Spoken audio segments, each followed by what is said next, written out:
Unit number 1, Standard 8, Activity 6D. Now, frame question for the options given below. વિદ્યાર્થી મિત્રો, અહીંયા આપણે નીચે જે ઓપ્શન આપેલા છે એની આધારે પ્રશ્ન બનાવવાનો છે.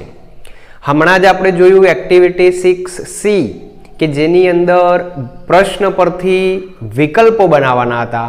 અહીંયા તેનાથી ઉલટું કરવાનું છે, વિકલ્પોને આધારે પ્રશ્ન બનાવવાનો છે. તો બહુ જ સરળ છે. આ સમજૂતી મેળવવા માટે તમે આખો વિડીયો જોજો. અને હા મિત્રો, હજી પણ તમે જો અમારી આ ચેનલ પર નવા આવ્યા હોય તો અમારી ચેનલને સબસ્ક્રાઈબ કરવાનું ન ભૂલતા. તો ક્વેશ્ચન નંબર 1 કે જેની અંદર ઓપ્શન આપેલા છે the Tapi, the Mahisagar, the Narmada, the Vatrak. અહીંયા નદીઓના નામ આપેલા છે. તો આપણે ક્વેશ્ચન એવો બનાવીશું કે જેનો જવાબ કોઈ નદીનું નામ જ આવતું હોય. તો આપણે નર્મદા જવાબ આવે એવો પ્રશ્ન બનાવીએ. તો which river is known as Reva? પ્રશ્નાર્થ ચિહ્ન. રેવા તરીકે કઈ નદી ઓળખાય છે? કઈ નદીને રેવા કહેવામાં આવે છે? તો આપણે જાણીએ છીએ કે એ નર્મદા નદી છે. ક્વેશ્ચન નંબર 2 ઓપ્શન આપેલા છે કલ્પના ચાવલા, સુનિતા વિલિયમ્સ, રાકેશ શર્મા એન્ડ યુરી ગાગરીન. તો આમાંથી આપણે સુનિતા વિલિયમ્સ જવાબ મળે તેવો પ્રશ્ન બનાવીએ કે who is an American astronaut but her father belonged to India? આમાંથી કોણ એવું છે, કોણ અંતરિક્ષ યાત્રી એવા છે કે જે અમેરિકાના છે પણ એમના પિતાજી જે હતા એમનો સંબંધ ઇન્ડિયા સાથે હતો? તો આપણે જાણીએ છીએ she is Sunita Williams. Now question number 3 option આપેલા છે computer, laptop, tablets and mobile.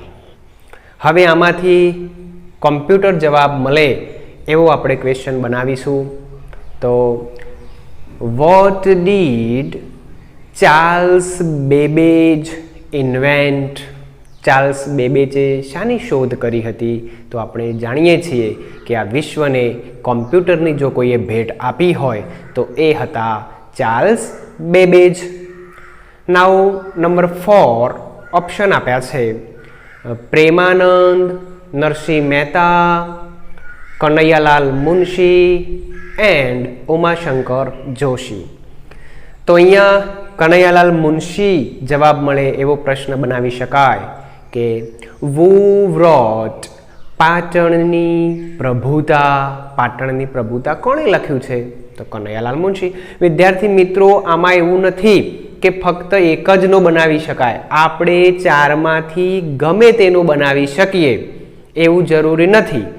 એ આપણો પ્રશ્ન બદલાઈ જાય. દાખલા તરીકે આપણે આ જ પ્રશ્નનો બીજો બનાવવો હોય તો માનો કે આપણે નરસિંહ મહેતા જવાબમાં આવે એવો પ્રશ્ન બનાવવો હોય તો બનાવી શકીએ. who wrote ગુજરાતી પોયમ વૈષ્ણવજન? તો એનો જવાબ નરસિંહ મહેતા મળશે. ત્રીજો આપણે આની અંદરથી પ્રેમાનંદ જવાબ મળે એવો પણ પ્રશ્ન બનાવી શકીએ કે who wrote ગુજરાતી આખ્યાન માણભટ્ટ? તો એનો જવાબ પ્રેમાનંદ મળે. ચોથો ઉમાશંકર જોશી મળે એવો પણ પ્રશ્ન બનાવી શકાય. who is known as Vasuki? Vasuki તરીકે કોને ઓળખવામાં આવે છે? તો ઉમાશંકર જોશી. તો વિદ્યાર્થી મિત્રો, આપણે જે જવાબ બનાવવો હોય એ રીતે આપણે પ્રશ્ન બનાવવો પડે. Solar energy, oil, petrol, call. અહીંયા ઓપ્શન આપેલા છે. તો આપણે ક્વેશ્ચન બનાવીશું કે જેનો જવાબ આવે solar energy. What can we get from the sun? સૂર્યમાંથી આપણને શું મેળવી શકીએ છીએ? તો અહીંયા જવાબ આપેલું છે solar energy. Number 6, CNG, PNG, LPG and petrol. તો અહીંયા ઓપ્શનની અંદર 3 ગેસ છે અલગ અલગ પ્રકારના, જ્યારે પેટ્રોલ જે છે એ પ્રવાહી છે.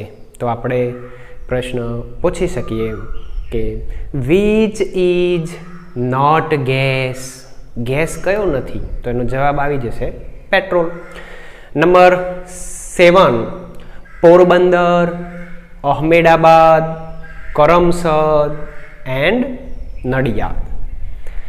તો પોરબંદર જવાબ આવે એવો પ્રશ્ન બનાવીશું. Where was Mahatma Gandhi born? Mahatma Gandhi ક્યાં જન્મ્યા હતા? તો પોરબંદર. Last, Junagadh, Ahmedabad, Surat and Kutch. તો એમાંથી કચ્છ જવાબ આવે એવો આપણે પ્રશ્ન બનાવી શકીએ. Which is the biggest district of Gujarat? ગુજરાતનો સૌથી મોટો જિલ્લો, તો આપણને ખબર છે કે વિસ્તારની દ્રષ્ટિએ સૌથી મોટો જિલ્લો એ કચ્છ છે. તો આ રીતે વિદ્યાર્થી મિત્રો આપેલ ઓપ્શન પરથી આપણે ક્વેશ્ચન ફ્રેમ કરી શકીએ છીએ.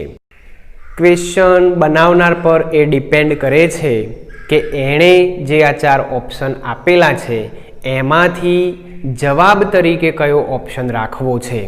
એ 4માંથી ગમે તે ઓપ્શન જવાબ તરીકે રાખી અને ક્વેશ્ચન ફ્રેમ કરી શકે છે.